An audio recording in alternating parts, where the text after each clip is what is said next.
সহিহ বুখারীর বর্ণনা, সালাসাতুন ফিল গার।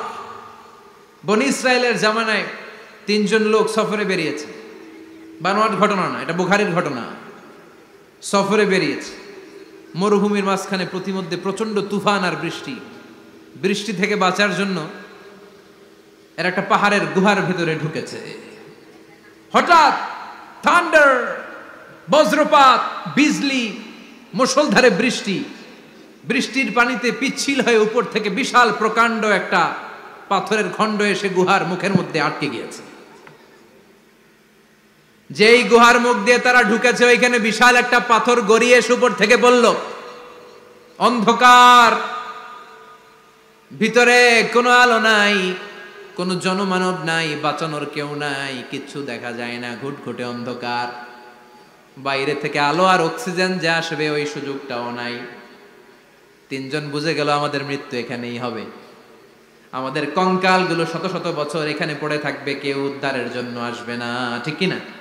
বাঁচানোর কেউ নাই, অক্সিজেন যতটুকু আছে কিছুক্ষণ পরে এটাও শেষ হয়ে যাবে। তিনজনের একজন বলল, আমাদের বাঁচানোর কেউ নাই, একজন ছাড়া তিনি কে? আমাদের তিনজনের জীবনের এমন কোন নেক আমল আছে কিনা যেটা দিয়ে আল্লাহর কাছে দোয়া করা যায়? কার জীবনে কি নেক আমল আছে যেই নেক আমলটা দুনিয়ার কোনো মানুষকে দেখানোর জন্য করা হয় নাই, শুধু করা হয়েছে কার জন্য? এরকম কোন নেক আমল থাকলে দোয়া করা শুরু করো, এছাড়া আমাদের বাঁচার কোনো উপায় নাই। একজন দোয়া করা শুরু করলো, হাদিসে লম্বা একটা হাদিস, আমি সরল বঙ্গানুবাদ শোনাচ্ছি। একজন দোয়া করা শুরু করলো, একজন বলতে শুরু করলো, আল্লাহুম্মা কানা লি আবাওয়ান শাইখান কাবীরান, ও আল্লাহ, আমার বৃদ্ধ বৃদ্ধা মা বাবা ছিল, আমি পেশায় ছিলাম রাখাল, প্রতিদিন রাখালগিরি করার পরে, ছাগলের দুধ দোহন করার পরে যখন বাসায় ফিরে আসতাম, সবার আগে আমি আমার আব্বা আম্মারে দুধ খাওয়াতাম। আব্বা আম্মাকে দুধ খাওয়ানোর পরে আমার সন্তানদের মুখে, আমার স্ত্রীদের মুখে আমি দুধ তুলে দিতাম। একদিন আমার আসতে দেরি হয়ে গেল, এসে দেখি আব্বা আম্মা ঘুমিয়ে গেছে। দুধের বাটি নিয়ে আমি আব্বা আম্মার মাথার সামনে দাঁড়িয়ে রইলাম। মনে মনে ভাবলাম, আব্বা আম্মা যখন ঘুম থেকে জাগবে, আব্বা আম্মারে আগে আমি দুধ খাওয়াবো, তারপরে ছেলে মেয়েরে খাওয়াবো, স্ত্রীদেরকে খাওয়াবো। দাঁড়িয়ে রইলাম, আমার ছেলে মেয়েরা এসে আমার কাছে বলল, আব্বা খাবার দাও, আমি দেই নাই। ক্ষুধার জ্বালায়, ক্ষুধার যন্ত্রণায় পাগল পড়া হয়ে আমার কলিজার টুকরা ছেলে মেয়েগুলো আমার পায়ের মধ্যে পড়ে কাঁদতে লাগলো, আব্বা একটু দুধ দাও, ক্ষুধা লেগেছে। ও আল্লাহ, আমি দেই নাই। ফজর পর্যন্ত দাঁড়িয়ে রইলাম। ফজরের সময় যখন আব্বা আম্মা ঘুম থেকে উঠলেন, সবার আগে আব্বা আম্মারে দুধ খাওয়ালাম, তারপরে ছেলে মেয়েদের মুখে তুলে দিলাম। ও আল্লাহ, ও আল্লাহ, ওই দিনে সারা রাতটা আমি দাঁড়িয়ে আব্বা আম্মার জন্য যে দাঁড়িয়েছিলাম, দুনিয়ার কাউরে দেখানোর জন্য নয়, শুধু তোমারে খুশি করার জন্য। ওই রাতের ইবাদতটা যদি তোমার কাছে পছন্দ হয়, ফাফাররিজ আন্না মা নাহনু ফি, আজকে যেই বিপদে আমরা আছি, বিপদ থেকে তুমি বাঁচাও। বলার সাথে সাথে 1/3, 1/3 পাথরটা ডান দিকে সরে। সুবহানাল্লাহ পড়বেন না? এবার বাইরে থেকে আলো আসতে শুরু করেছে, অক্সিজেন ঢুকতে শুরু করেছে, তাদের মনের মধ্যে স্বস্তি ফিরে এসেছে। এবার দ্বিতীয় জন দোয়া শুরু করলো, আল্লাহ, আমার এক চাচাতো বোন ছিল, এত সুন্দরী, আমার জীবনে এত সুন্দরী নারী আমি দেখি নাই, এত সুন্দরী নারী।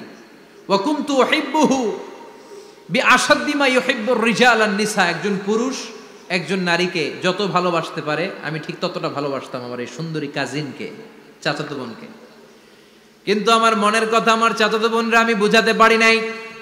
একদিন লজ্জা শরমের মাথা খেয়ে চাচাতো বোনরা আমি বললাম, তোরে আমি বড্ড ভালোবাসি, একান্তে আমি তোরে চাই। চাচাতো বোন বলল, এত এত স্বর্ণ মুদ্রা যেদিন জমাতে পারবা ওই দিন আমারে পাবা। এবার আমি স্বর্ণ মুদ্রা জমাতে লাগলাম, জমাতে জমাতে জমাতে জমাতে বছর শেষে স্বর্ণ মুদ্রার থলে নিয়ে চাচাতো বোনের হাতে দিলাম। চাচাতো বোন আমার অপকর্মে রাজি হয়ে গেল। গোপন একটা রুমের ভেতরে আমরা ঢুকলাম, দুইজনেই জামা কাপড় খুলে নেকেড হলাম, জিনা করব, পাপ কাজ করব। একেবারে ফাইনাল ডেস্টিনেশন আমরা চলে গেলাম। পাপ কাজ যখন আমরা শুরু করব, ইন দা মিন টাইম আমার চাচাতো বোন আমার ডেকে বলে, ও আমার চাচাতো ভাই, ইত্তাকিল্লাহ, ইত্তাকিল্লাহ, আল্লাহরে ভয় কর, আমার সতীত্ব নষ্ট করে দিস না। আল্লাহ ওই মুহূর্ত থেকে ফিরে আসা কোনো পুরুষের পক্ষে সম্ভব ছিল না। ইত্তাকিল্লাহ, এই বাক্যটা শুনে, তোমার আওয়াজ শুনে আমার কলিজার মধ্যে কাঁপুনি ছুটে গিয়েছে। তোমার নাম শুনে আমি আর ধৈর্য ধারণ করতে পারি নাই, চিৎকার মেরে জামা পেড়ে ওই ঘর থেকে বের হয়ে গেলাম। ও আল্লাহ, শুধুমাত্র কেবলমাত্র একমাত্র তোমার ভয়ে ওই দিন আমি আমার চাচাতো বোনের সাথে পাপ কাজে লিপ্ত হই নাই। আল্লাহ রে, ওই দিনের আমলটা যদি তোমার দরবারে কবুল হয়ে থাকে, আজকের বিপদের দিনে তুমি আমাদের বাঁচাও। বলা মাত্রই এই দোয়া আল্লাহর কাছে এত কবুল হয়েছে, কারণ আল্লাহর ভয় এটা পৃথিবীর সবচেয়ে বড় ইবাদত। চিল্লায় বলেন ঠিক কিনা? যাদের হৃদয়ে আছে আল্লাহর ভয়, তারা কভু পথ ভুলে যায় না। আল্লাহর প্রেম ছাড়া এই দুনিয়ায় কারো কাছে কোনো কিছু চায় না। ঠিক কিনা? আল্লাহর ভয় আল্লাহর কাছে সবচেয়ে বড় প্রিয় ইবাদত। আল্লাহর কাছে দোয়াটা এত পছন্দনীয় হয়েছে, মুহূর্তের মধ্যে 2/3 পাথরটা গুহার মুখ থেকে ডান দিকে সরে যায়।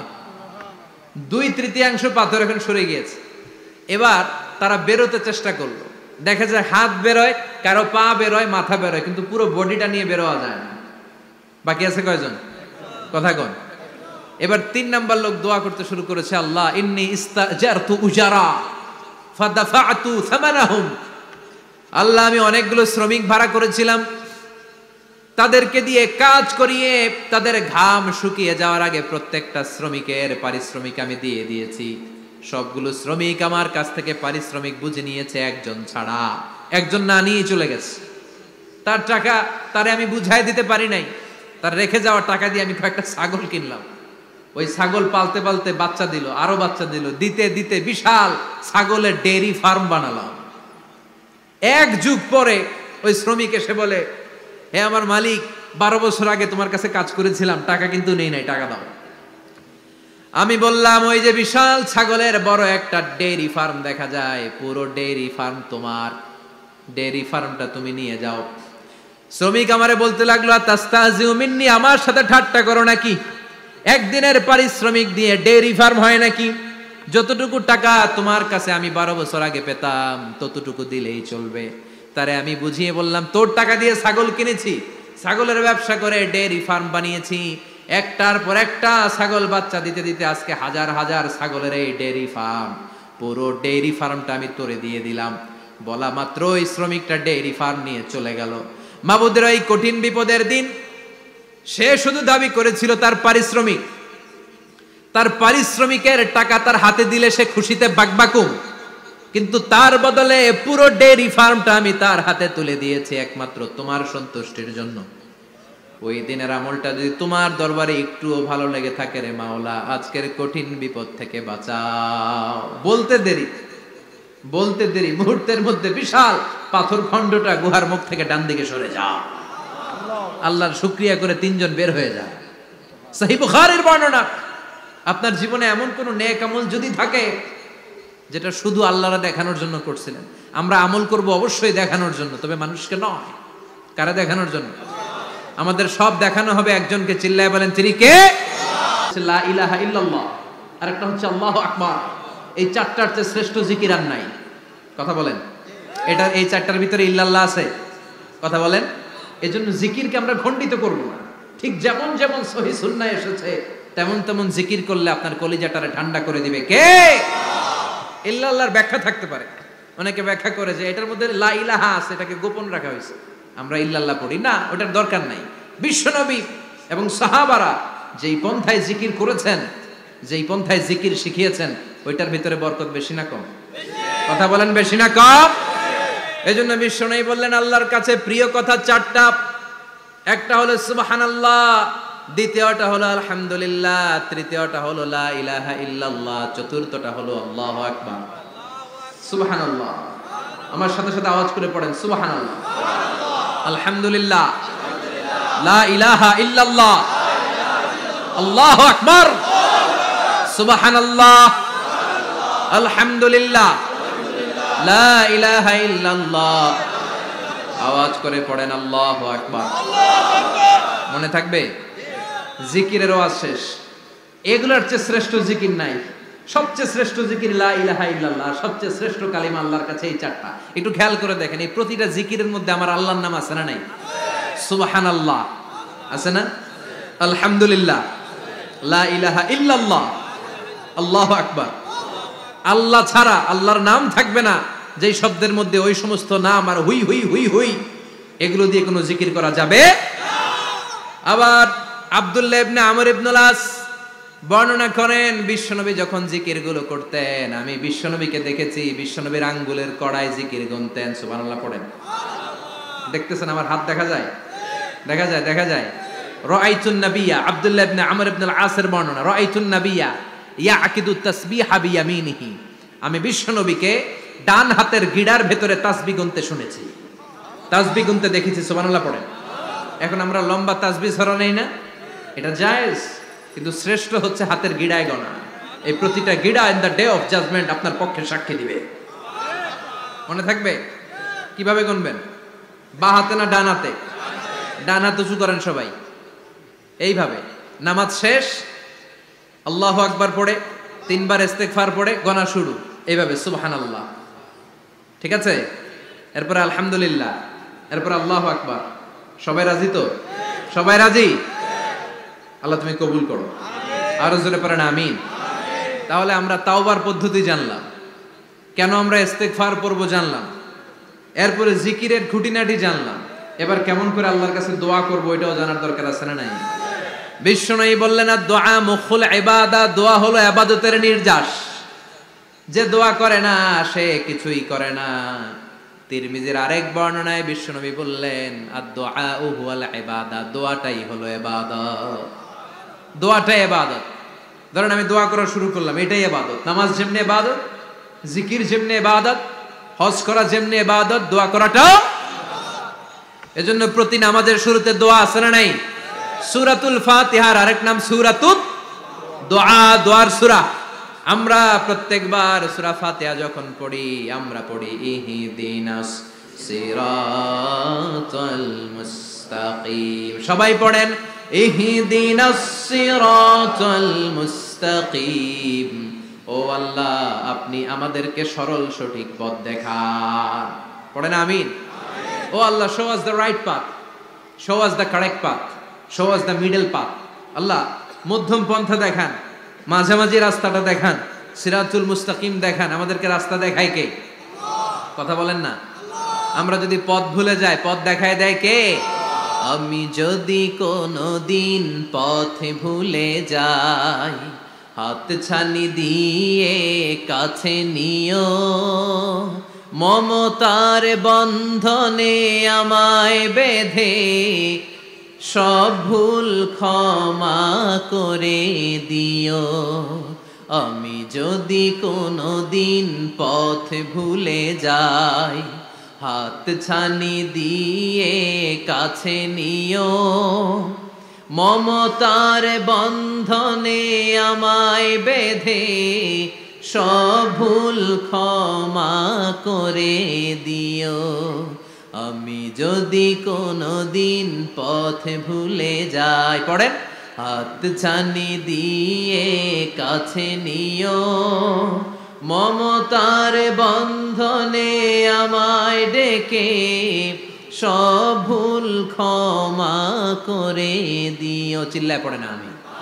আর জোরে আমিন। এজন্য বিশ্বনবী বললেন যে দোয়া বাদ দিল তার সব বাদ। কারণ দোয়া দিয়ে নামাজ শুরু, দোয়া দিয়ে সব শুরু, দোয়াটাই হলো ইবাদত। চিল্লায় বলেন ঠিক কিনা? আর দোয়া ও সিলাহুল মুমিন, দোয়া হচ্ছে মুমিনের উইপন, অস্ত্র, মুমিনের বড় অস্ত্র। যেখানে সবকিছুর দৌরাত্ম শেষ ওইখানে দোয়ার দৌরাত্ম শুরু।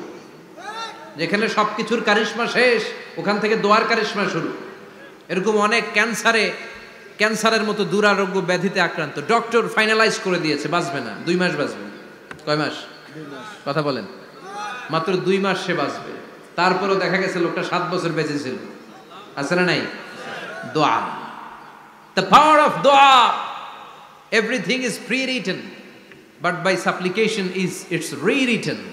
সবকিছুই আগে লেখা থাকে। মহাবিশ্ব সৃষ্টির 50,000 বছর আগে আমাদের ভাগ্যে কি ঘটবে সব লিখে রেখেছে কে? সব অপরিবর্তনীয়। কিন্তু এই তাকদিরেরও কিছু জিনিস আল্লাহ চেঞ্জ করে দেয় দোয়ার বরকতে। এজন্য দোয়া করার দরকার আছে না নাই? মায়ের কাছে দোয়া চাবেন, মায়ের দোয়া আল্লাহ ফেরায় না। মজলুম ব্যক্তির দোয়া আল্লাহ ফেরায় না। মুসাফিরের দোয়া আল্লাহ ফেরায় না। যিনি রোজা রেখে দোয়া করেছেন তার দোয়া আল্লাহ ফেরায় না। এজন্য বেশি বেশি আল্লাহর কাছে দোয়া করতে রাজি আছেন তো? কিন্তু দোয়াটা হইতে হবে সিনসিয়ার, একনিষ্ঠ দোয়া। অনেকে দেখবেন দোয়াও করে ওদিকেও তাকায় আছে, জুমার নামাজে প্রায় হয়, বিশাল দোয়াও করতেছে আবার এদিকে, আছে না নাই? আবার দোয়াও করে মোবাইলও টিপে, কথা কন। আবার আমরা আলোচনা শেষে দোয়াও করি, পোলাপাইন সেলফিও তোলে, আছে না নাই? সিনসিয়ারিটি নাই। আপনার কি পরিমাণে সিনসিয়ারিটি আছে এটার উপর ডিপেন্ড করবে আপনার দোয়া কবুল হবে কি হবে না। একজন দোয়া করলে মুহূর্তে কবুল, চোখ বন্ধ করলে আল্লাহর আরশে চলে যায়, মদিনার সাথে ওর কানেক্টিভিটি বেড়ে যায়, আল্লাহর সাথে কানেক্টিভিটি বেড়ে যায়, সে ফিল করে সে আল্লাহর সাথে কানেক্ট হয়ে গিয়েছে। আর আরেকজন দোয়ার মধ্যে খুঁজে কিছু পায় না, আছে না নাই? তো দুই দোয়ায় পার্থক্য আছে না, কথা কন। এজন্য সম্মানিত ভাইরা, দোয়াই যখন করবেন সিনসিয়ারলি করবেন, কানেক্টিভিটিটাকে স্ট্রং করার চেষ্টা করবেন। সিনসিয়ার দোয়া is like a missile. Missile নাম শুনছেন? হামলা করে না, মিসাইল হামলা করেছে ইসরায়েল, শোনেন নাই? মারলে একেবারে ধ্বংস করে যায় সব। এই মিসাইল হামলা, ড্রোন হামলা, এগুলো লক্ষ্য বস্তু ভেদ করে ভয়ঙ্কর ভাবে, ইঞ্চি ইঞ্চি, মাইক্রো ইঞ্চি মেপে মেপে এমন ভাবে এই বোমাটা মারবে, ঠিক জায়গা মতো এটা ফিট হয়ে যাবে। তেমনি দোয়ার মতো আপনি যদি দোয়া করতে জানেন, একনিষ্ঠতার সাথে সিনসিয়ারিটি সাথে যদি দোয়াটা করে ফেলতে জানেন, এই দোয়া মুহূর্তে আল্লাহর আরশে যেয়ে নক করবে। সুবহানাল্লাহ পড়েন। আর মুমিনের দোয়া কখনো ফেরত যায় না, দোয়া করলেই মুমিনের দোয়া কবুল করে নেয় কে? আপনি জীবনে যত দোয়া করছেন সব কবুল। All of your supplications are accepted. Whatever you have supplicated to your Lord, যাই চেয়েছেন সব কবুল। অনেকে বলে হুজুর এটা একটা কথা কইলেন, সব দোয়া বুঝি কবুল? কত দোয়া করলাম, জীবনে কত কিছু চাইছি, কই কিছুই তো দেয় নাই, এরকম আছে না নাই? অনেকে বলে হুজুর কত চাইলাম আল্লাহ আমার দিল না।